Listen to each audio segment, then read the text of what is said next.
Hello guys, welcome back to the channel. Today we are going to show you how to check battery health and charging along maximum capacity on iPhone.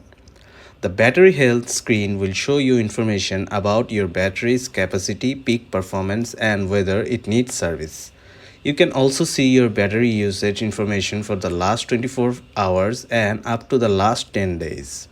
As your battery chemically ages, its capacity decreases and this can result in fewer hours of usage between charges. Now, let's see how can we check battery health and charging of iPhone.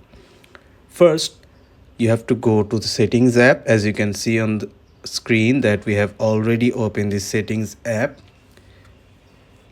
Here, after scrolling, you have to tap on battery section. Yeah. Now, you have to tap on battery health and charging.